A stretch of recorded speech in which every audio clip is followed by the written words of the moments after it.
Changing string gauges on a floating Floyd Rose. Right now I have a set of 10 to 50 strings and I'm going to change it to a set of 9 to 40. If you think that's a pain, well, it's not as complicated as you think. Let me show you how I do it. Let's go.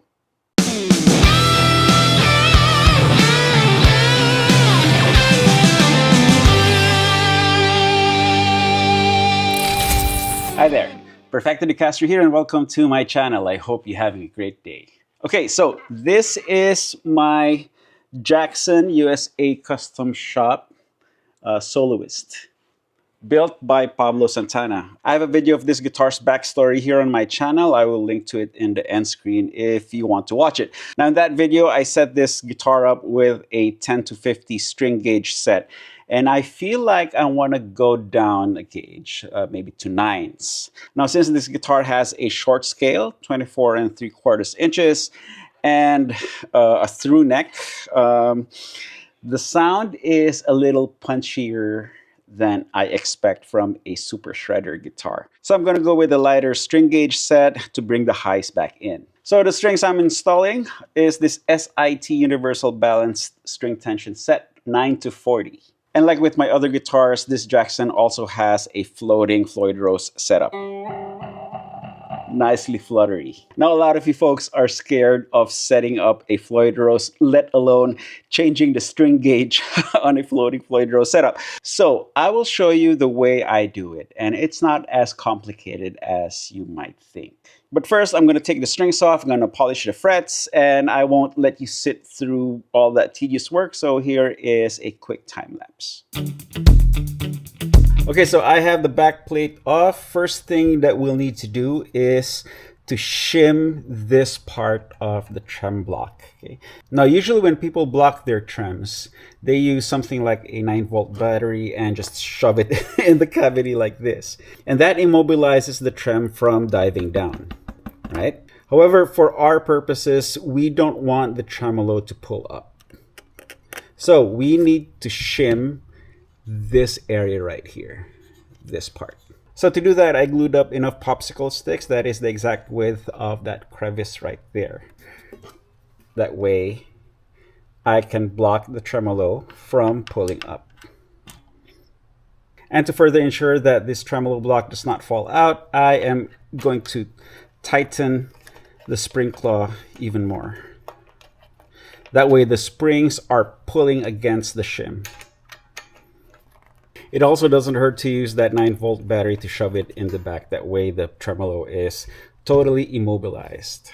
Now, another thing you want to make sure of is that you are still roughly in tune. I have not unlocked the string nut.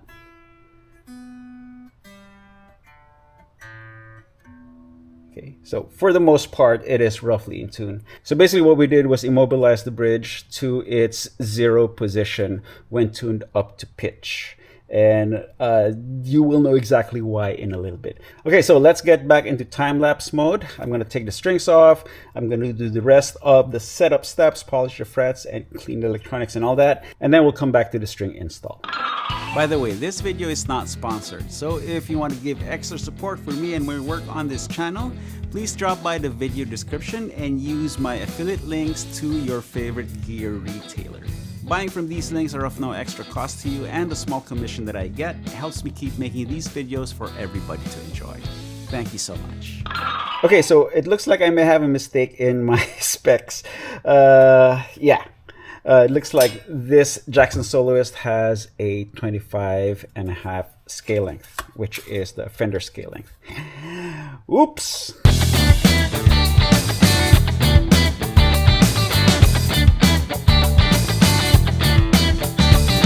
Okay, everything is nice and clean. It's time to string her up. As already mentioned, I'm using a set of Universal Balanced Tension strings from SIT Strings. Thank you to my good brother Hoagie for sending these over and letting me try out these strings. Okay, more time lapse.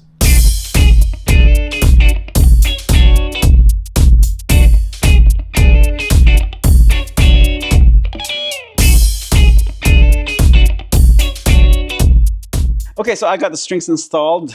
tuned roughly to standard. Now remember, our Floyd Rose bridge is basically a hardtail at this point because it's blocked in the cavity. And I pretty much just put the tremolo lock on just to keep the Floyd Rose in place when the strings are all off. So we can take this off now. Okay. I'm dropping stuff. Yeah, so that was the 9-volt battery. It fell out of the cavity. So remember, we cranked the spring claws earlier before this whole operation. But I still have my popsicle stick shim in place because the springs are keeping it there. So, yeah, so that's roughly in tune. I'm going to fine tune it and then lock the nut.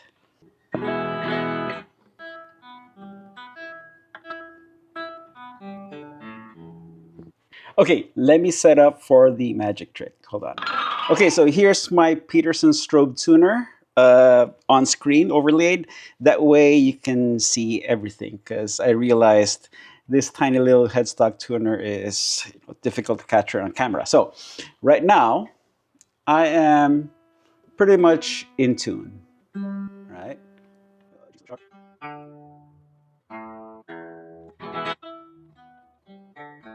Okay, there. Okay, now remember the spring claws were cranked. So with the lighter string gauge, the springs will pull back on the spring tension and everything will go sharp. There. And take a look at the tuner. F. That is so sharp. And also remember, I've already locked the nut. So what we're going to do now is tune the guitar using the spring claws. So I will back these off to right around where I think they should be. Okay, and let's check. Oh, still a ways to go.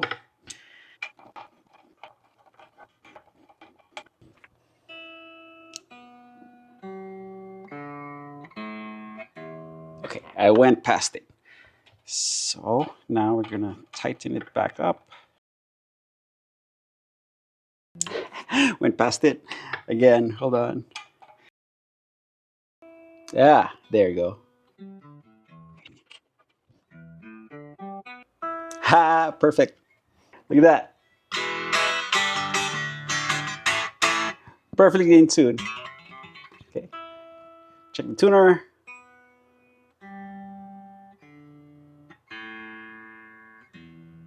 Yeah, so there you have it. That's the easiest way to find the string versus spring balance on a floating Floyd Rose. And then from here on in, any adjustment you make will pretty much be just fine-tuning. Well, there you have it. That is the easiest way to change string gauges on a floating Floyd Rose.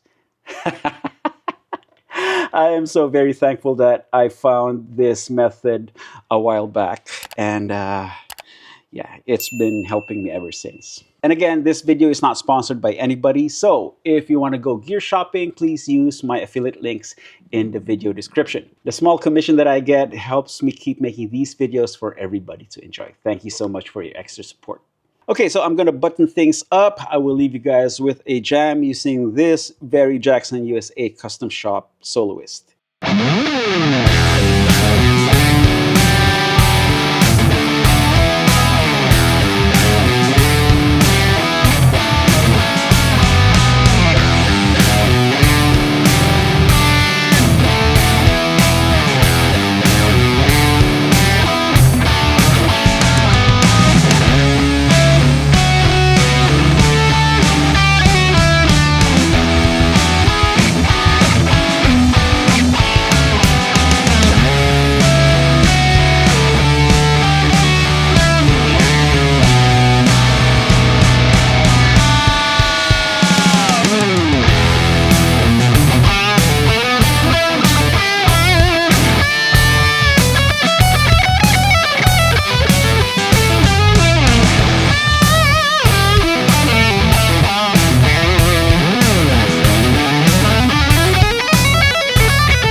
Here's a couple of videos that YouTube recommends, so click to watch, then go grab your guitar and play something.